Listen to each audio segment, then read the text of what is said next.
104-nji ýyly 95-nji ýyldan. Ahlakiýatyň hakynda, ahlagyň, husny ahlagyň hakynda awalky jelytämiz. Elhamdülillahi rabbil alamin. Wassalatu wassalamu ala seyyidina seyyidil enbiya'i vel mursalin ve ala alihi ve sahbihi ecmaîn. Muhterem Müslüman oğlum, Allah Teala okulan namaz kabul etsin, öz fazla keremi salıp, öz rahman salıp. Umid bak Allah Tebarek ve Teala edilen hayır hesapları kabul edip zahiri kıyamet etsin. O dünyada da Allah Tebarek ve tevfik verip de hemişeki bir rahatiyete yaşamaklık nasip etsin. Çünkü hakikatte inanlık Müslüman da onu ölmeli. Tanışım Allah rahmetle elhamdülillah kavurunu verdi, ölmekten hakkında. Hakiki barmalı yer şu taati. Sonra qaytmak yok idimde.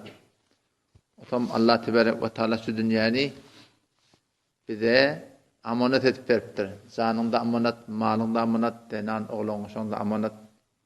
Men kâne yuridu harsal ahire. Allah Teala diye her kim maksadı ahiret bolsa, ahiret iradesi bolsa. Men kâne yuridu harsal ahire. Keşke kıyamet etliye, o dünyanın etliye nezid lehu fi hars. Allah Teala'nın iradesine göre arttırırsa on kıyını. O men kâne yuridu harsal dünya. Eğer kim şu dünyada olsa var ya, dünya mı var ya, o dünya fikrinde olmasa, ona on kıyını verecek deyiptir. O men kâne yuridu harsal dünya nu'ti minha. O dünyadan sonra onda niyetine göre, iradesine göre sonra verecek. Yani, وَمَا لَهُ فِي الْآخِرَةِ مِنْ نَصِيبٍ. Kıyamattan ona cennetten, dağıttan hiç saati yok Müslümanda. O şartlardan Allah Tebarek ve Teala'nın mana sana zindagimizde berhordi, raftari Allah Teala'nın bizim iradamıza göre. Allah Teala'nın iradeti bizim iradamıza göre. Biz neymi irade etsek Allah Teala şu iradamıza göre yaxşı niyetlere iradetini koşuyor Allah Teala. Sebesa bolya şu oturulun içinde aklı huşu ganimet öten oğlanlar biliyen ki biz ne kadar yaşlığımızda tehlike dağıtları irade ettik. Tehlike yolları gidecek olup, tehlike işe baracak olup ama Allah Teala koymadı. Biz edecek kulumuzda da koyulman yerle var. Şu kadar Allah Teala mehriban. Men kâne yuridu harsad dünya, şu dünyaya maksat var. Yani bir günah edecek, bir lezzet alacak. Dünya diyen defa dünya mal gözünü görmedin de. Dünyanın hay hevesinin iyine gidecek olup zavallığımızda Allah Teala bizi koymadı yani. Yani ısrar etsen Allah Teala ne etti? Şu iradanı oraya irade koşuyor Müslümanlar. Takdir et o, dersayi tedbir et o. Tedbir zindagimiz ne olsa Allah Tebarek ve Teala Müslümanlığın muamelesi biz bilen dünyada da şeyle ahirette de şeyle olsun. O zaman şu taydan niyetler saflamalı. Ve uzak geceler de şu var. Yani uzak geceler hem de inni uzak geceler geldi.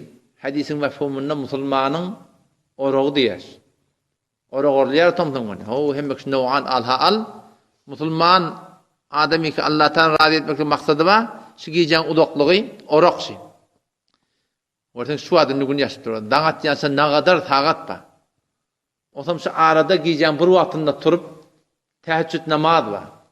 O lokam bir devlet. Allah Teala'nın khas rahmeti asmanı dünya geliydi. Hel min mustagfirin. Hey bir günahın bağışladı diye aytiyan bağım. Hey bir dilep yalvarıp duran bağım deyip Allah Tebarek ve Teala tarafından ses geliydi. O zaman şu uzak gecelerinde Müslüman doğun turup irekten yatmalı. Avla Müslümançılıkta Müslüman doğunsun bilmeliler. Giyeceğin içinde giyece yatınamadan sonra hayır meclis bolmasa bir hayır direkti meri soramadır, dinin tebliğidir, Müslüman doğun tataşmadır. Allah'a bir iki nefer kursudur, yaraştırmadır. Doğan kardeşim bunu bir peydalı cedesinde bolmasa hemin turi boş bir kar yöne yolun uğruna, tükkanın uğruna o tada bu tada öyle oturmaklık set deset günahkarçılık. Peygamber Huda Aleyhisselam şun adına semer deyiptir. Yatıdan sonra boş bir kar oturmaklık günahkarçılık. Onun şu tadan yatıdan sonra hayta bir hayır işe koşuşaylı. Hayır iş yok dem ne dedi yataylı. Ha giyeceğim bir vatında turup da var ahin şuna teheccüd okuyayım orada. Adazı 2 rekat, kendine 2 rekat, 8 rekat. Teheccüdün nihayeti 8 rekat, adı 2 rekat. O bir vatta turup bilmeyeceksin de bilsen o giyeceğin yatmağın mı diye. Kendi oturuşup dursun dini mecliste yatma kan okuyup da batmıyorsun. Yani ol turup okuyonda on başka bir hosnu oluyor, başka bir lezzeti oluyor. İnne nâşi'etel leyli hiye eşedde vat'a diyorlar. Giyeceğin bir vatında turmaklık eşedde vat'a. Nefsi defelemeklikte beter katı. Ağır da geldi. Kıdıkcak yorgundan turmalı bu diyal hava. Osam bir bu diyal su. Daşayı çıkmalı. Osam yorgun hep bir gitmeli. Hiç kimde yok. İnne nâşi'etel leyl. Giyeceğinin turmaklığı. Eşedde vat'a. Nefsin defelemeklikte beter katı. Ve akvame kîle. Kefin de namazın, zikrin, doğan şavat beter avadan sıkıyor. Beter avadan oluyor yani. Bir halavat ba, şonu yerden esas et yani. Dağdan önce namaz okuyup dağa girende ertesi namazın sünneti bilen belki namazın fark et yani zaten. Bir hususi dua soruyor da. Allah tebarek ve teala hudayın bilen bir hususi dualık başladı Müslümandan. Onun için o gecelerde var ha, şunu ilim vermelerden. O lokon dilemelde hatta ne mi? Hidayet dilemeli. Ya Rabbel Alemin men doğru yolun hidayet et. Bütün Türkmen sen böyle bolly. Her kim birdat diye ya Rabbel Alemin her kim menki doğru diye. Men senki doğru diyen. Ya Allah hemen doğru hidayet et. Şu lokamır dilemel devam eder. Ya Allah men senki doğru diyen. Peygamberin doğru diyen. Sen Kur'an'ın doğru da belli datlar. Şeriatın doğru da, sünnetin doğru da. Şuna hiç kim gurun yok. Yani her gayet şey deyip tuğdan. Ya Allah bana şu doğruyu koyat. Bana doğru ya Allah. Doğru hidayet et. Her bir datta iyime, isme, yatma, turma, giyme, pişirme, çürme, mamulatında, maaşiratında, ahlakında ya Allah bana doğruyu koyat. Allah tanısın yalvar varmadı. Teşvih hitabet. Her Müslüman ihdina sıratal müstakimi toğat eder. Müslümanın namaz okuyansın toğat eder. Sıratal lezine en'amte aleyhim yaşından öpülen adamların yoluna tala var deyip her namazda bizim hemicemiz duamız bir. Ama neme deyip hemicemiz bir olmuyor. Duamız da bir bizim. İhdina sıratal müstakim. Sıratal lezine en'amte aleyhim yaşından öpülen adamların yoluna, peygamberlerin yoluna, şehitlerin yoluna, sıddıkların yoluna, solahaların yoluna. Her rekatta namazımız da duamız bir. Ama böyle otur. Neme deyip? Çünkü dua edilmeye hak tapacak deyip. Dua edip de onu hak biliyor istadı. Muşkul istadı. Her kim dua et ya, alhamda emin ya, umumene bilansbet, %90 mesi, alhamda bilansbet hazirin, namazda neme diyen, neme emin diyen bile mi da? Neme emin diyenini bilem da. O namazda kadar emin diye. Kabul etti ya Allah, neme kabul etmeli? %90 mesi Türkmen ili, namaz şunu ben okuyor. O bar düşünen ne bilen ne? Şu alpariyan yolunda doğru mu kadiyada? Şu duygu, şu düşüm gelmiyor ya Allah, ben yanlış olamam ben ki. Arada bir dost olan bir ayetinde, seni dua ettiyen mi? Şu alpariyan yolun yanlış tadrip edavet ediyen nedir? Yok, esen gümenliğe gelen hak dedi. Mesela yanlış oldu dedi. Sen dua et. Belki şu ehli hakkın içinde de, şu mantıkada ehli hak var. Tevhid deyip verenler var, Kur'an deyip verenler var, sünnet deyip verenler var, şeriat deyip verenler var. Şılan arasında da ihtilaf var. O şılan arasında hakkı dua etmeli. Hemçinani ki Peygamber Huda Aleyhisselam muhatabında öz sahabeler bilen hakkın arasında ihtilaf oluptur. Ne etmeli ya Resulü Huda? Hakkın hakkında ihtilaf oluptur. Vakti ki cenge Uhud'a karşı çıkıp etme oluyor Allah. Sonra Peygamber Huda Aleyhisselam meşveret ediyor. Peygamber Aleyhisselam sahabeler meşveret ediyor. Ne etmeli? Medine'de böyle öyle mi? Ya yok. Evlerinden çıkaydı mı? O zaman sondan sahabelerin içinde öyle cuşi iman coşa gelip avval cengi Bedir'e şirket etmeyen yerler var. Ya sonra çıkaydı. Peygamber sonra içeri girip yani zerhedadını giyip diye çıktı dedi şerif. O sahabeler diye bir fikri kaldı diye de o Peygamber mecbur edadık bu. Evet Peygamber nezarışmış ki Medine'de bir kalıydı. Evlerinden çıkmaydı.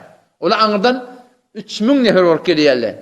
Bu tadan karar 1000 nefer evinden gitmedi. 1000 neferin 300 nefer izne oraya münafıklar. On Peygamber reisi oraya hizmet içeride olaydı. Sahabeler dahi çıkaydı. Peygamber şunun niyetine göre, iradesine göre, şevkine göre buraya gideydi. O zaman şundan Peygamber Aleyhisselam zerehlerin daha geliyor. Sahabeler ve Peygamber bunu mecbur edadık. Bu ne acaba oldu bir? O miyasır kadar istesen kalaydı diye. Peygamber diye hiçbir peygambere layık değil. Zereh giyenden sonra öğürlep öne var. Ya mesela iznak etinden gurun ait diye. O hem stada şey nimet mi stada? Hakkın ihtilaf oldu. Resulullah'da hak, sahabada hak. İttubavvi'ul mu'minine maqa'ide lil qital. Allah Teala şunu Kur'an'da zikrediptir. Şu tada şinyalak ehli hakkın halinde ne ihtilaf oluyor. Kiminki doğru ya Rabbil Alemin. Olunu bedgat bilen de attım ola küçük dergane kurun. Onun hakkında has dua etmeli. Ya Rabbil Alemin dua et. Men doğru içindir ya Rabbil Alemin. Şu öz aranda da, şu mantıqada da, ehli tevhidin arasında da ne kadar tebabıtırayı var. Nem etmeli. Hatta şu menhece kardı da var tebabıtırayı var. Hemmece kişi var, şu ehli tevhidiki mantıqada var. Şu hemmece bir de bedgat nem sünnet nem. Bilmeyeni yok şunu.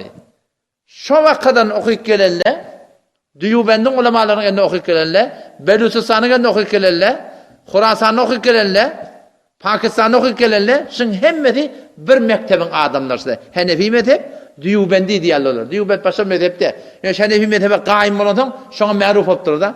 Onun için hemmeti bir buradadı. Hemmeti akidesi bir. Ama ne hakkında ihtilaf var? Ne ezv etmeli? Ne form etmeli? Bedgatlara koşuşmalı. O hem yuvaş çıkarmalı mı? Ya yok, dost doğruca durmalı mı? Yuvaş etmeli mi? Ya dost doğruca etmeli mi? Şulardan hakkında ihtilaf olan Müslüman doğan, şulardan hakkında dua etmeli. Ya Allah, bana doğru içindir. Peygamber Huda Aleyhisselam, vaktiki Cengi Bedir olanına, Cengi Bedir'de, şonunda 70 nefer esir tutuyor. Şu esirler ne etmeli üstadı? Esirler ne etmeli? Sahabeler'in piyansanın ardına tavıtıra ediyor. Ehli hak. Ehli hak, hakkın hakkında ihtilaf etti Allah. Ya Allah ne etmeli? Azade değil mi? Yerine fidye alıp, bu fidyenle İslam'a harc edip, bu da Müslüman doğulumuz, bu da gecek Müslüman olsun mu? Ya yok, yekayken çapmalı mısınlar? Küllü sahabe bir yedik. Peygamber Aleyhisselam şunun arasında, bak iki sahabe bir yedik. Hazreti Abdullah bin Revaha bilen, Hazreti Ömer Faruk radıyallahu anh bir yedik, kalında bir yedik. Hakkın hakkında ihtilaf oldu. Ne etmeli? Ahir Peygamber Aleyhisselam ödü, sahabenin köfte şeyler, ray şuna böyle azad etmeli. Azad etmeli var Allah. Azad et ya, fidye alma var Allah. Ama Allah Tebarek ve Teala şu feyselen söyleyeyim. Ma kana li nebiyyin en yekuna lehu esra hatta yuthkhina fil ard. Peygamber'e layık değil. Şu form fidye alıp da şu form azad etmek. Belki Allah Teala şutaların öldürülmekle teyiptir ştada. Ne çok önemli ne şu da ehli hakçılar. Ne etmeli? O iş etmeli ki Allah razı olsun. Şu hakkında ihtilaf oluyor biliyor musun? Şu hakkında dua etmeli. Ya Allah bana hakkı koy. Bana doğruyunu koy. Her bir mesele hakkında. Şu en muhim mesele hidayet tapmaklık bir ulukan mesele. O zaman hem beceren bir dua etiyat ama şu ulu il Türk mesela bir olamalla ne deyip neme dua etiyani bilen ikinizden ne? Ödünü bir kemçilik ihsas edip dua edina. Her kim ödükün doğru mu diye? O zaman hiç eğer Allah Teala Kur'an'da ve yehdi ileyhi men yunib enabat bolsa yalvartan boynun eğretsen Allah beni yol alacak deyip durdu şu. Gece olur, gündüz olur, adam sevap olur, kitap sevap olur. Hulada Huday Teala'nın yolun koyacak yani. Hasan enabat bolsa, çından yürekten sana yalvarıp batığınsan, o Müslüman doğurmaz, şunu dileyip almak gerek Allah Teala'dan. Ya Allah bana doğruyunu koy. Bana dost doğruca sen ait yani, sen şeriatın ait yani. Ondan sonra hem dua etmeli. Şu olak yüzerde Müslüman doğan. Hidayete dua etmeli. Ödümüde, dinan oğlunu şoklumuda. Kur'an'ı dua var. Rabbena hava. Eğer dua yardım istiyor. Hablena min azvacina ve zurriyatina qurrata ayun. Ya Allah bizim dinanlarımızdan, oğlun şoklumuzdan bir oğlun şokları bir de nefib et. Bir dinanlarımız şerif dinanı olsun. Qurrata ayun. Göremizde gözümüz savgıtan diye. Keyif edeysin. Ne kadar kavden oğlun şokun dindar olsun. Danışık olsun, dindar olsun, doktor olsun, dindar olsun, mühendis olsun, dindar olsun. Hiç irat yok. Ama dindar olsun. O şu giyeceğim o doktor ne var? Şu oğlun şok, şu fesat muhitte, şu muhite fasıtta, şu oğlun şok Allah Teala öyle koruyor. Başka hiç doğru yok Müslüman'da. Şolun hidayetine dua etmek. Ya Allah oğlun şokun hidayette var. Dinananın hidayette var ya Rabbi. Dahi de onun hakkında. Ondan sonra hemen dua etmeli. Ya Allah şu hidayete bir sabit kadam aylandır. Hidayete sabit kadam. Şu ulukan gururun. İzine tolanmamın. İnnellezîne kâlû rabbunallah. Bir şekol erkek denanları hikayettiler. Ne mi dediler? Rabbunallah. Bizim Rabbimiz Allah dediler diye. Yani biz Allah oraya yaşayacak diye ettik. Sen kime oraya yaşayacak diye Rabbin oraya yaşayacak. İnnellezîne kâlû rabbunallah. Bir şekol erkek denanları hikayettiler. Rabbunallah. Bizim Rabbimiz Allah diye ettiler. Ondan sonra thummestekâmû. Kaim durdular şuna diye. Şuna kaim durmada gururma. Oğlum şun sen İslam'a oraya yaşayacak olsan, Kur'an'a oraya yaşayacak olsan, Müslüman doğan, şimdi imtihan var, iptila var, müşkilat var, narahatiler var. Allah Teala şiddetli bilen saylaya meneteni. Yöne iman getirdim deyip bir de yenilecek, tavlacak oluyorsa Allah Teala imtihan edecek diye. Ahasiben nasu aya adamlar güman ettiyerler mi? Eyyutreku öl haline koyulsunlar. Eyyekulu amennâ kayetler biz iman getirdik. ve hum la yuftanun. İmtihan edilmeli diye bolmar bu diye Allah Teala. Men hatmin imtihan edecek. İmtihan neden çüreyim?